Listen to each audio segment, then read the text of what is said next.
Sweet Science Boxing Academy, we back with another video. Alright man, so Gervonta Tank Davis, he came out with a reaction over the controversial win that Teofimo Lopez got over Jamaine Ortiz. And he tweeted out food with a picture of Martin Lawrence eating, basically saying that Teofimo Lopez is food for him. Because like I said, it was a controversial win. And I feel bad for Jamaine Ortiz because this is like the second time that he got screwed over, because I was one of those people who actually believed that he won the fight against Lomachenko.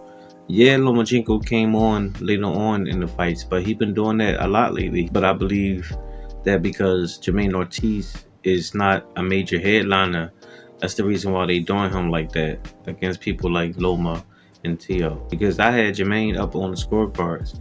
I gave it to Jamaine Ortiz 8-4 or even 9-3, whichever one.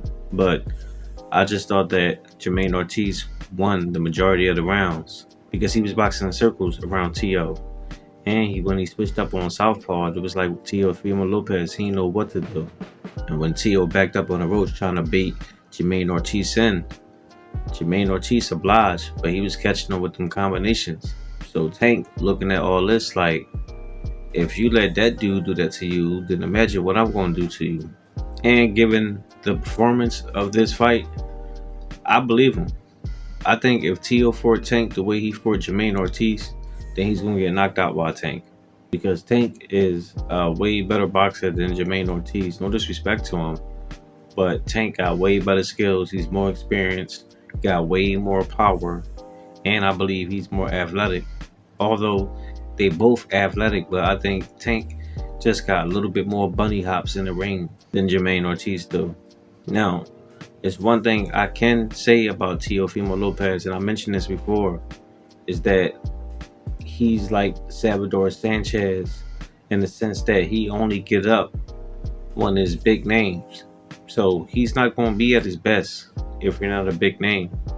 And just like George Kambosos and Nakatani before that, I think Teo looked at Jamaine Ortiz like an easy touch. He didn't look at him like a real top-notch fighter, something that he should be real worried about.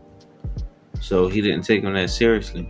Now, I'm not making no excuses for him, but it seems like Teo does this all the time. But then when you put him in the ring with a top-notch fighter, someone who's supposed to beat him, then he always show up and show out.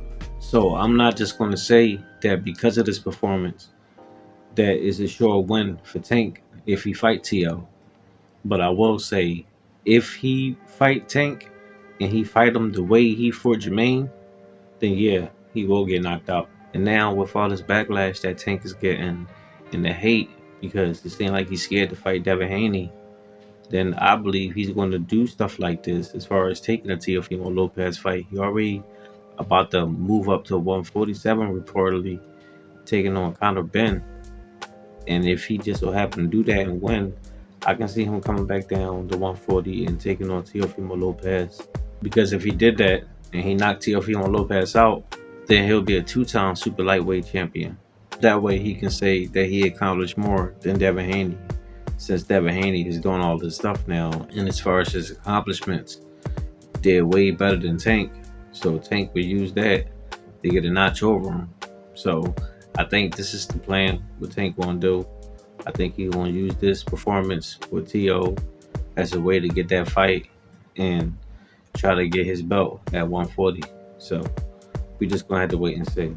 But that's all I got for now, guys. Let me know what y'all think. Drop y'all comments down below. Make sure I hit the like, subscribe, and hit the bell. I'll see y'all in the next one. Peace.